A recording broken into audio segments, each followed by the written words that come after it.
Nung mga nakaraang araw ko pa gusto magpaksiw. Kaya lang gusto ng mga bata gusto ng asawa ko at ni Chucha yung adobong atay at balunan. Kaya ngayon lang ako nakapagluto ng paksiw na bangus.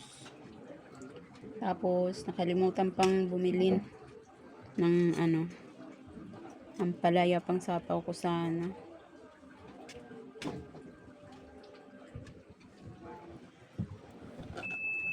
Ay, bawashing pala ako.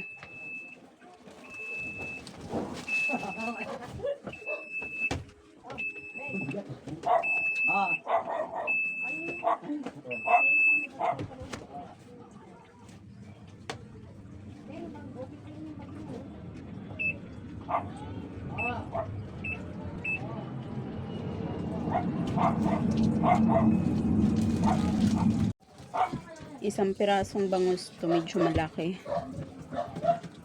3/4. Tapos 150 pesos daw yung bili niya, sabi ng taga-pamalengke ko. Na nakalimutan bumili ng ampalaya. Ito naman yung pinakagusto ko pagka nagpapaksiw ako, may sapaw ng mga gulay-gulay.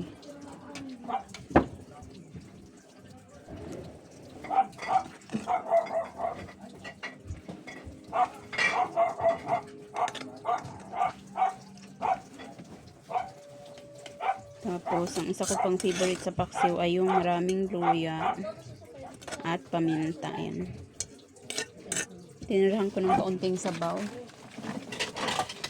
Kasi yung mga chikiting ko mahilig sa sabaw. Ta-transfer ko dito sa isang bowl.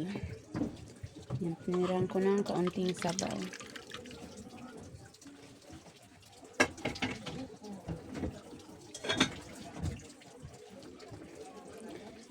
After nung New Year, bukod sa mga sinabawang sari-saring gulay, ito talaga yung kinikrave ko, paksiw. Kahit anong paksiw.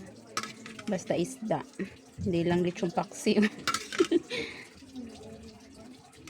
Lipat ko itong mga Ito yung kinikrave ko. Anong oras na? Saktong 8:00 na. Ngayon pa lang kami maghahaponan. Kasi maghapon ako naglinis sa taas.